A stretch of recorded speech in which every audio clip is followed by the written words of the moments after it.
Bom, Mar Sem Fim de hoje vai mudar um pouquinho o histórico de sempre. Nós vamos fazer uma entrevista com um personagem muito interessante, muito ligado ao meio ambiente e também à agricultura. Estou falando do Chico Graziano, que nasceu em Araras, ele é engenheiro agrônomo, é mestre em economia agrária pela USP, é doutor em administração pela FGV, vejam que currículo brilhante, e ainda foi professor da Unesp Jaboticabal.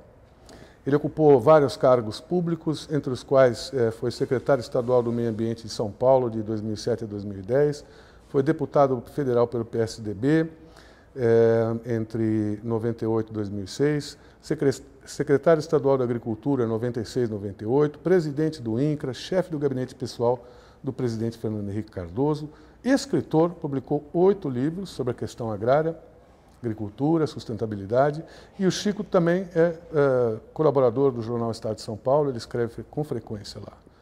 E atualmente diretor do site Observador Político IFHC. Caramba, que currículo, hein, Chico? Bacana, hein? Muito ex também, né? É, muito ex. Bom, mas eu queria começar perguntando uma coisa, já que você é agricultor. Como pode um agricultor, criador de gado em Goiás como você, ser a favor do meio ambiente? Já que você foi secretário do estadual, né, criou unidades de conservação em São Paulo, e ainda na época da mudança do Código Florestal, eu lembro bem dos seus artigos, você sempre defendeu um diálogo maior entre ambientalistas e ruralistas. Então a pergunta é a seguinte, como um criador de gado, e ambientalista, você é um estranho no ninho? Eu me defini uma vez como um agroambientalista, né? E procurei trabalhar esse conceito de que você pode ser ao mesmo tempo as duas coisas, né? Eu sou ruralista e eu sou ambientalista. E é possível? Né? A minha história de vida profissional e na área pública mostra isso. Eu fui secretário da Agricultura do Mário Covas e fui secretário de Meio Ambiente do Zé Serra. Então eu tenho um pé em duas... Cada pé em uma canoa mesmo. Eu acho que esse é o desafio dos tempos que nós vivemos, né? Já passou a fase de você ter essa oposição que demora muito a cessar, né? Eu acho que o agricultor de hoje tem que ser o ambientalista de amanhã. E os ambientalistas cá entre nós precisam entender um pouco mais a vida do agricultor, porque eles não entendem nada de agricultura. Claro. E ficam dando muito palpite, errado em geral, para o agricultor. O agricultor se irrita. Então, eu não tenho dúvidas, que é preciso fundir as ideias, os conceitos, as pessoas. E eu me esforço muito, seja escrevendo no Estadão, ou seja nas conferências que eu faço, nas aulas que eu dou, exatamente para buscar esse novo conceito, que é o conceito do mundo atual, né? Uma outra questão que eu levanto, que está muito na moda, a gente ouve muito falar, a agricultura, que é tão importante para o PIB nacional, ela pode, realmente ela pode ser sustentável? Como? Pode, a ocupação do cerrado brasileiro já mostra essa possibilidade. Se nós fôssemos ocupar o cerrado brasileiro, que hoje é a principal área produtora de grãos do Brasil, como nós originamos a agricultura em São Paulo, no Paraná, o cerrado tinha acabado. Por quê? Porque a tecnologia de apropriação do cerrado foi sobre o plantio direto, que é uma técnica conservacionista. Então, se não fosse o plantio direto... O que é? Explica para a gente. O plantio direto é uma revolução em termos de agronomia, de plantio, que você não ara a terra e você não gradeia a terra para plantar. Você sulca, né? Agora você só faz esse trabalho na linha de plantio. Isto é uma revolução em termos de tecnologia e acabou com a erosão.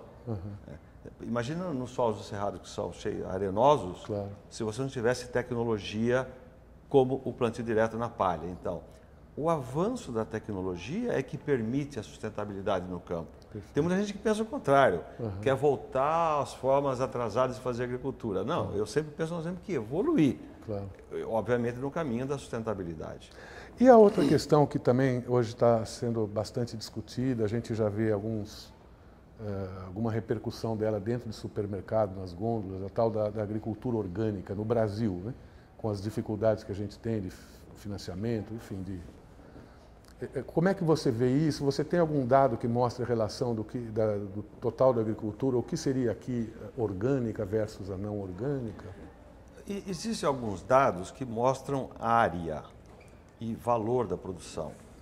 Mas quando coloca área, confunde um pouco a informação, porque coloca aquelas áreas de extrativismo da Amazônia como áreas orgânicas, e aí você pensa que é agricultura, mas não é. Eu trabalho com certificação de produto orgânico, porque eu sou sócio de uma empresa onde nós fazemos a certificação, que é a OIA Brasil. A agricultura orgânica é um nicho de mercado espetacular, mas ele, sinto dizer, ele não se expande no Brasil como poderia se expandir, né? Porque, por alguma razão que eu realmente não entendo direito, a agricultura orgânica ficou confinada como se fosse uma agricultura para alternativos. Então ela acabou ficando uma agricultura orgânica, mas muitas vezes um pouco atrasada. Um produtor orgânico top de linha, que faz, enfim, entendeu, bem feito, ele é um sucesso, porque mercado existe para ele. E o preço é compensador. Claro. Né? Então, eu acho que entre as possibilidades da agricultura, a agricultura orgânica é uma boa alternativa. Eu não acredito que a agricultura orgânica seja capaz, com as tecnologias atuais, de alimentar o mundo. Não é isso, não. Claro. Querer reverter. Mas ela é uma opção e ela pode crescer como no Brasil e no mundo todo. Tá certo. Voltando para a questão do código, Chico, que você teve uma atuação de novo que chamou a minha atenção. Naquele período, os ânimos estavam exaltados, né, dos dois lados, do Congresso e os ambientalistas mais ainda, e você tentando ali apagar a fogueira em todo o tempo. Eu tenho dito nos meus programas aí da série Mar Sem Fim, que eu faço para a cultura, que desde aquela época criou-se um fosso terrível entre ambientalistas e o Congresso Nacional, né? Os ruralistas que falam tanto. Depois a esses se juntou também alguns aí do baixo clero, do chamado baixo clero. Por exemplo, um parênteses aqui para eu situar você que está assistindo e o próprio Chico. O deputado Jair Bolsonaro foi pego aí um ano atrás, uma coisa assim, pescando dentro de uma unidade de conservação federal marinha, onde a pesca é proibida, a ESEC de Tamoios, em Angra. E foi flagrado por jornalistas, saiu na imprensa e ele ficou furioso de ter sido flagrado. Então prometeu juntar os pares deles no Congresso e acabar com as UCs, foi assim que ele falou. Né? O que se pode fazer para tentar minimizar? Como você vê esse fosso, se você primeiramente concorda com ele, e o que a gente podia fazer para tentar haver diálogo de novo, porque enquanto não houver diálogo, ninguém vai para frente, não é? Ô João, eu sinto que esse diálogo está aumentando. E sinto isso por andar pelo Brasil, fazendo conferências pelas quais me convidam para discutir exatamente a questão da agricultura do futuro, da agricultura sustentável, de sustentabilidade no campo, etc., devido a essa minha posição, que sempre foi intermediária entre o somatório do ambientalismo com o ruralismo. Então, se eu pegar assim dos 5 anos para cá, hoje eu falo para plateias que são mais receptivas a essas ideias.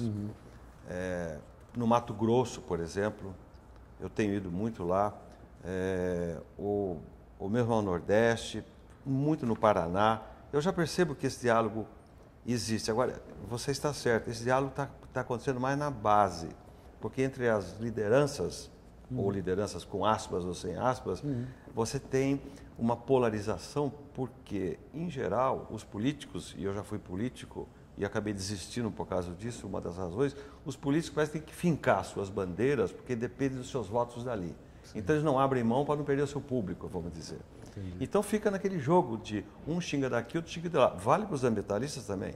Sim. Vale para os ambientalistas, para os ruralistas, para os bolsonaros da vida. Quer dizer, então, eles se apegam às suas bandeiras e fazem delas o seu modo de viver. Mas na base da agricultura, entre as cooperativas, os produtores, as associações, eu percebo que todos estão querendo convergir.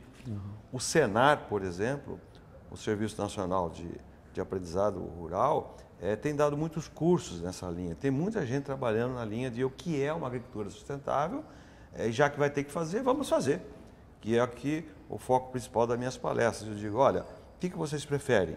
Ser ambientalistas ou ser ambientalizados? Na marra, né? É como na época da globalização. Dizer, você quer se globalizar ou quer que globalizem você? Porque a agenda sustentável, ela vem para ficar. Claro.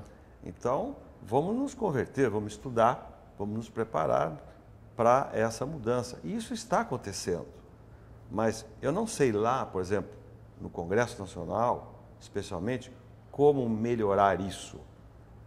Eu não sei, talvez agora a senadora Cátia Abreu, que preside a Confederação Nacional, agora é ministra da Agricultura, ela poderia tentar fazer isso, né? Fazer uma aproximação através de reuniões, de ações, do que fosse necessário, né? Porque isso faz parte da agenda do futuro nosso. Ou resolve isso, ou nós vamos ficar empacados nos discursos ambientalistas e ruralistas. Não vai levar a nada. Não leva a nada, sem dúvida nenhuma.